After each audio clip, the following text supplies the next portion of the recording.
everyone, welcome to back my channel. I hope everyone is having a wonderful day. Before starting the video, please go ahead and hit the subscribe button. At the ranch, Victoria sips tea and flashes back to talking to Claire after her meeting with Jordan in Oregon and leading her out of the building. Victor appears and hugs her. She says she came straight from the airport. He asks about her trip. Victoria thanks him for arranging it all, even though her mother was less than thrilled. She says Claire confronted Jordan about her hellish upbringing. Victor muses that the girl has a lot to sort through. Victoria sighs, she's not the only one. She wonders how to help her daughter and make sure she never feels that pain again. Victor only knows that, as a parent, one never stops worrying. Victoria relays that she and Cole weren't privy to Claire's meeting with Jordan, but she said she did what she needed to be done. She slept most of the way home and went back to Memorial with her team.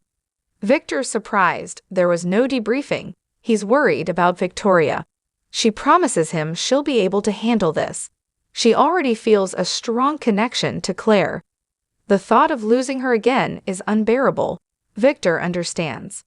Victoria wants to know her daughter and find a way to help make up for what happened to her. Victor has gone through similar issues. Victoria says, "Oh yes, because of Adam." Victor tried to reconnect with him many a time and doesn't know if he ever really succeeded. What Victoria needs to know is that Claire is a victim. All the hurt she's suffered will not wash away overnight. Victoria assures him she's being realistic. Victor worries that meeting Jordan again may have awakened her loyalty to her. That's something she may have to deal with. Victoria insists that Claire is done with Jordan.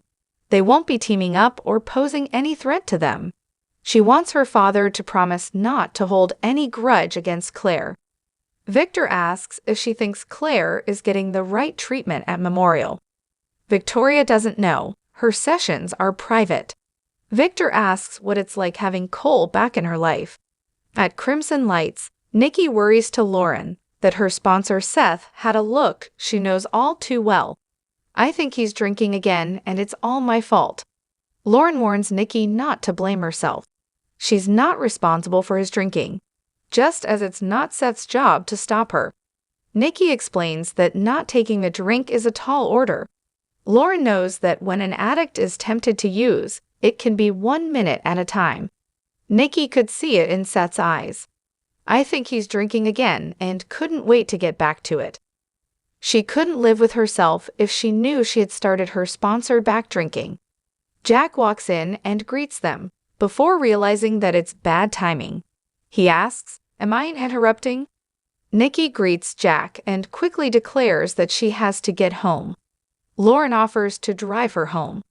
"I'd feel better if we left together." Nikki reassures her and exits on her own. Jack asks Lauren, "Is Nikki okay?" In the jazz lounge, Danny and Phyllis make out. He eventually pulls away and wears a stunned expression.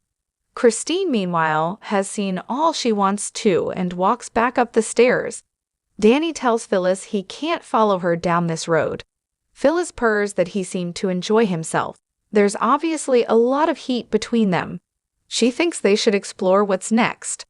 Danny tells her there is no what's next and that this is one-sided. "You're still you," he hisses. He's sorry, but he has to get through to her.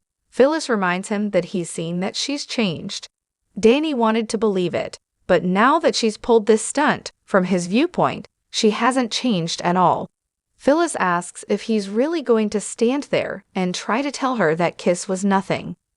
He fumes. "Will you just forget the kiss? That's the least of it." Posting the video online and suggesting they're romantically involved crossed the line. Phyllis giggles that he's a rock star. People post videos of him all the time. Or maybe this is about something else. Is it? Is it about your precious Christine? You want her to feel safe. Danny tells her this isn't going to work. This doesn't feel good, and it doesn't feel right. They can be some version of friends for Daniel's sake, but anything else? No, never. At the club bar, Christine watches Phyllis' video of Danny playing the love song. She texts Nina to get together. Before long, Danny comes in, walks up to Christine and says, "Hey gorgeous, am I glad to see you?" He goes in for a kiss, but Christine jerks away. She asks if Phyllis got called away to an emergency. "Is that why you suddenly have free time?" Danny guesses she saw the ridiculous video. Christine snipes, "Even better, I saw the two of you live and in person downstairs." Danny whines that Phyllis set him up.